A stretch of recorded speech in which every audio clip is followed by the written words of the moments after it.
আছে অৰুণয় অসমৰ দিবলৈ মুহূৰ্তৰ এটা বিগ ব্ৰেকিং নিউজ এবাৰ চাপৰত পুনৰ চোৰাং গৰু সৰবৰাহকাৰীৰ বিৰুদ্ধে আৰক্ষীৰ সফল অভিযান চাপৰত বিলাসীপাৰা অভিমুখে আহি থকা এখন চোৰাং গৰু ভৰ্তি গাড়ী জব্দ কৰিছে আৰক্ষীয়ে আগে আগে গৰুৰ চোৰাং ভৰ্তি বাহন আগে চোৰাং গৰু ভৰ্তি বাহন পিছে পিছে খেদি আহিছে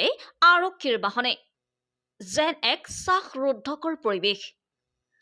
তীব্ৰবেগী চোৰাং গৰু ভৰ্তি বাহনৰ খুন্দা এটা বাসগৃহত কথমপি প্ৰাণ ৰক্ষা গৃহস্থৰ হয় চাপৰত চোৰাং গো সৰবৰাহকাৰীৰ বিৰুদ্ধে আৰক্ষীৰ অভিযান আৰক্ষীয়ে খেদি জব্দ কৰিলে এখন চোৰাং গৰু ভৰ্তি বলেৰো বাহন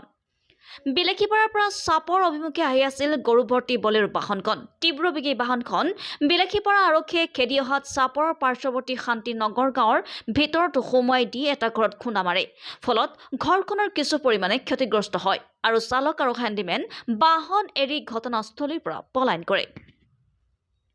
ইতিমধ্যে আৰক্ষীয়ে ৬টাকৈ চোৰাং গৰুসহ এখন বলেৰো বাহন জব্দ কৰি তদন্ত অব্যাহত ৰাখিছে জব্দকৃত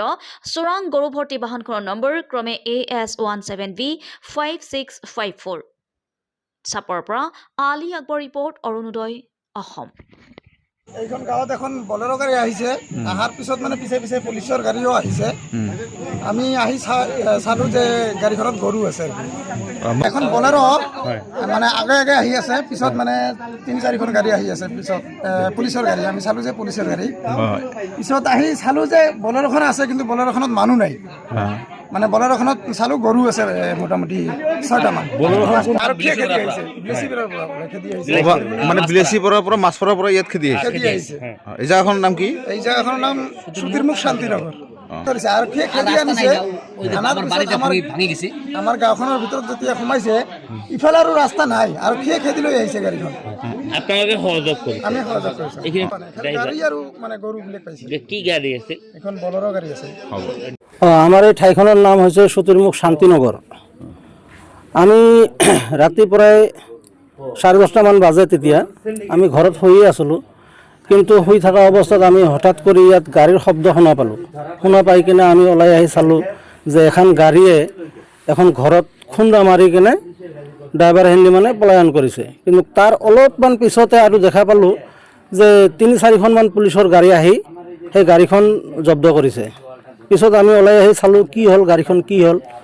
ওলাই আহি চালোঁ যে গাড়ীখনত চোৰাং গৰু ভৰ্তি আছিল তাৰপিছত পুলিচে গাড়ীখন জব্দ কৰি লৈ গ'ল আৰু এতিয়া যিখন ঘৰত লগাই দিছে তাৰ ঘৰো ভাঙিছে এতিয়া পুলিচে কি ব্যৱস্থা লয় আমি মানে আৰক্ষীয়ে খেদি আহিছিল অহাৰ কাৰণে সিহঁতে ইয়াৰ পৰা পলায়ন কৰিছে গাড়ীখন ঘৰত লগাই দি দীৰ্ঘদিন ধৰি যে ধুবুৰী ডিষ্ট্ৰিক্টত যে গৰু চোৰাং ব্যৱসায় চলি আছে এইটো তাৰ এটা জ্বলন্ত উদাহৰণ আজি আমি নিজে দেখা পাইছোঁ ৰাইজে দেখা পাইছে কি জনাব চৰকাৰ বা প্ৰশাসন কি দাবী জনাব আমি চৰকাৰক অনুৰোধ জনাইছোঁ যে ইয়াৰ গৰু চোৰাং ব্যৱস্থা বন্ধ কৰিব লাগে আৰু প্ৰশাসনক আমি অনুৰোধ জনাইছোঁ যে প্ৰশাসনে ভালকৈ ডিউটি পাতি কৰিব লাগে যাতে কোনো ধৰণৰ গৰু চোৰাংভাৱে লৈ যাব নোৱাৰে ইয়াৰ কাৰণে বিহিত ব্যৱস্থা ল'ব লাগে গাড়ীখন আছিল বলেৰো গাড়ী গৰু আছিল 6টা গৰু আছিল এইসমূহ গৰু কলৈ হয় সন্দেহ কি আপোনাৰ এইটো আমাৰ সন্দেহ এইবিলাক গৰু বাহিৰত যায় ক'ৰবাত বাংলাদেশ ক'ৰবাত যায় আৰু প্ৰশাসনক অনুৰোধ ৰাখিম মানে এই নিৰীহ মানুহ এজনৰ এটা ঘৰ ভাঙি গ'ল এতিয়া প্ৰশাসনে তাৰ কাৰণে কিবা এটা বিহিত ব্যৱস্থা কৰিলে ভাল হয়